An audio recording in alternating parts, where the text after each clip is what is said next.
जब रेलवे ने कहा था कि अपने आप को कंटिन्यू कर रहे हैं तो 2024 में रेलवे की तरफ से ग्रुप डी के 32,438 पदों पर वैकेंसी जारी हुआ है। अच्छा, इसमें से 2024 वाले भी मेरे कई सारे साथी होंगे और 2025 वाले भी कई सारे साथी होंगे। 24 का मतलब जो 32,438 वैकेंसी है, जो 24 वाले हैं वो कमेंट बॉक्स में 24 जरूर कमेंट कर दीजिए। और मेरे ऐसे जितने भाई बहन हैं जो 2025 के लिए यानी 22,195 जो वैकेंसी आपको देखने को मिली थी, उसमें कितने बच्चों ने अप्लाई करा, उन सबके कमेंट बॉक्स में 2025 आने वाले हैं, कमेंट आने चाहिए। यानी 24 वाले 24 कमेंट करिएगा और 25 वाले 25, यानी ज्यादातर बच्चा 24 का भी है, ज्यादातर बच्चा 25 का भी, और बोथ वाले बोथ भी होंगे कि हाँ हमने दोनों में ही अप्लाई किया था कि सर 24 में भी कर रखा था, 25 में भी कर रखा था।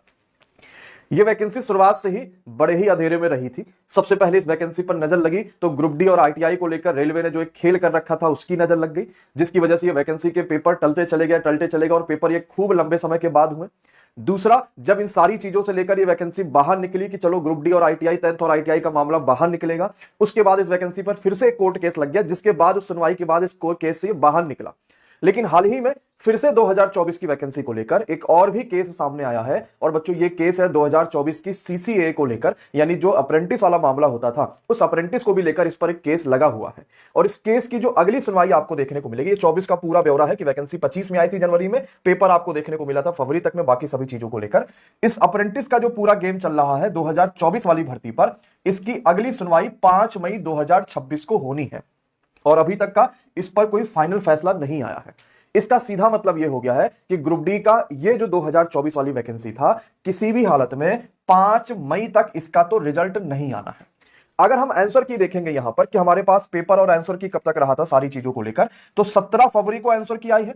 और अगर आप 17 फरवरी से लेकर चलेंगे तो फरवरी के बाद मार्च, अप्रैल और मई, रेलवे का यह चीज रहा है कि कम से कम हर तीसरे महीने में रेलवे ने रिजल्ट जारी करने का रिकॉर्ड जो दिया है कि 3 महीना मैक्सिमम 4 महीना लेके चले। तो अगर मैं उस हिसाब से मान के चलूं और 5 मई को अगर ग्रुप डी का ये वाला जो केस है, अगर इसमें ये फाइनल हो गया कि हाँ क्या इसका फाइनल वर्डिक्ट है, क्या इस पर फैसला आया है, तो आपको ये मान के चलो कि इसका जो रिजल्ट है वो कहीं ना कहीं मई के आखिरी तक में देखने को मिल जाएगा। और थोड़ा इसलिए भी नहीं आ सकता इस समय क्योंकि अभी चुनाव चल रहे हैं।